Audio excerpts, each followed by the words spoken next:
So we've got KD in the show today. We've got LeBron in the show today. Who are we missing? Tell me Steph Curry from last night. Monica was there at the Garden. Wendy was there at the Garden. And most importantly, Steph was there at the Garden. He was 11-1 all-time at MSG. And how about him cutting early here, Monica? I mean, the ball movement throughout this ball game and the way that this group is playing with Jimmy Butler, like, ooh, it's a thing. Here's ball movement. Show me this. He was telling somebody, don't talk to me. Whoever was talking to him, stop it. Curry, all smiles. Spike trying to get into it. How about this? How about Wendy? How about a little mid-range game for Steph in the third? So his movement with and without the ball is elite. Everybody talks about his great shooting. His movement off the ball and with the ball is at the top of the list. He had 14 in the third. What I'm talking about. Movement off the ball. That was crazy. There he is in the fourth. That's literally only a good shot for him in the history of the sport. And now we got a little defense. We're turning it into offense. Steph then saying, night. Happy to throw the ball. That was it. Night to the Knicks. 28 points plus 7 boards, 9 assists. Warriors win 114-102. And with the win, the Warriors elevate themselves out of the play-in for the moment into the 6th seed. Our analytics give them a 62% chance to finish above the play-in. Remember, the Lakers were the 7 seed on January 14th. Now they're the 2 seed. The Butler bump, as our friend Alan likes to call it, has moved the Warriors up, or they may get. So, Wendy, you were making a point this morning. We could be setting up for an epic month of May. So, look, I spent some time last week in L.A. with the Lakers. I spent some time yesterday with the Warriors here in New York. And I'm hearing the same things from both of them. They're both talking with this incredible excitement about how their teams are morphing. And I'm watching how Steph has been totally animated. He's like second league in scoring in the last month based on playing with Jimmy Butler. Looking at LeBron playing with Luka. Player of the month, okay? The Warriors, I know Draymond said it.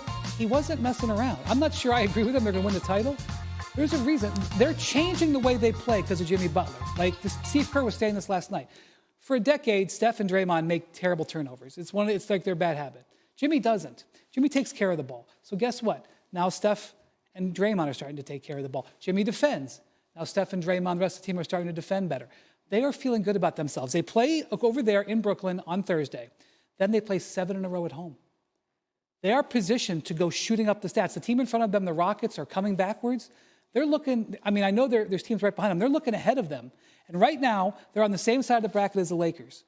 That's a potential second-round matchup. Both of them feeling good about themselves. Untouchable to 50-win teams already in Cleveland and Oklahoma City. And I have not even mentioned the fact that the Celtics are probably my favorite to repeat. We are headed for a potentially amazing spring. And anybody who says that there's something wrong with the NBA or they don't like what's going on, you're not paying attention. Because what we've got right now is potentially a historic and incredibly interesting spring playoff. That's what you call a mic drop, Greeny. Right. That is. But let's focus. I agree with what you're saying, but let's focus for a minute here on the Warriors. Okay. I think that the LeBron Luka of it all has sort of taken a little bit of the attention away from just how well the Warriors have been playing since they made their trade, right? I mean, Jimmy Butler isn't the name that Luka is in this moment, and they're not playing in Los Angeles and all the rest of that. But the Warriors have been pretty much unbeatable with the two of them in the line. They lost that ridiculous game Saturday night to the Sixers, but Jimmy didn't play. When he's on the floor, what is this? You just saw him up close last night. What are they capable of? You know, there's an energy there that is undeniable, and I think similar to what Luka is experiencing, having LeBron James now as a running mate. Jimmy has always been the centerpiece. Playoff Jimmy has had to put the team on his shoulders and make it happen. And if you're going to get playoff Jimmy in the last 28 games after All-Star break, the timing is perfect. But he now has the opportunity to operate with more space, more room. He's the guy getting to the free throw line, courtesy of the way that the Warriors already play. Throughout the year, earlier in the season, I had a bunch of Warriors games, and one of the things was getting that group to play with the confidence of the early season stretch when they jumped out to like 12-3 or whatever crazy thing it was. That confidence has kind of returned, and I've had at least 5 Warrior games earlier in the season, and I think that is the through line. And obviously, you got Draymond and Steph, who are the vets, but getting the rest of those guys to play with that kind of confidence, like that supporting cast, there's more there than maybe we thought. Stephen A. was also in here, made the point the other day that Butler, because Jimmy Butler draws fouls about as effectively as anybody, that the unintended consequence of that is that Steph gets a little rest, too. At his age, with as much, running around as he does all the time, it gives him a little breather every now and again on the floor. Sort of an interesting little point. And I think the way Steph plays helps Jimmy. That's 100%. Like, it's not just a one-way street, it's a two-way street. Jimmy, talking about listening to Jimmy the way he's talking about it, it's lifting up his game. Really, the trade deadline, these two things happening and animating these two teams is really one of the more fascinating things we've seen happen mid-season in the NBA, really in the last decade. It really is. Here we are. It is a fascinating morning in 2014 as we are talking about LeBron. Steph. I'm not going to sit here and sugarcoat it. It's a hell of a lot of points. And I'm super blessed to be able to, put that many points up in the best league in the world with the best players in the world over my career. So it's pretty special. I mean, it's amazing. Watching him do this stuff at this age, it's just unbelievable. Like 50K points, I can't even explain how insane that is. And he might get to 70K, you never know. He just might. They're the first duo in Laker history to each have 30 points and 5 threes in the same game. And I understand so much context needs to be applied. The older viewers are yelling at me, well, they didn't always have threes, and they didn't used to shoot as many threes, and they didn't play as many, the guys played in college. I get all of that. The milestones are what the milestones are. You're welcome to make of them whatever you wish. What strikes me as most significant about LeBron James in this moment, if he is going to change anybody's mind, I feel like the world is as dug in on the LeBron-Michael thing as it is on practically anything these days.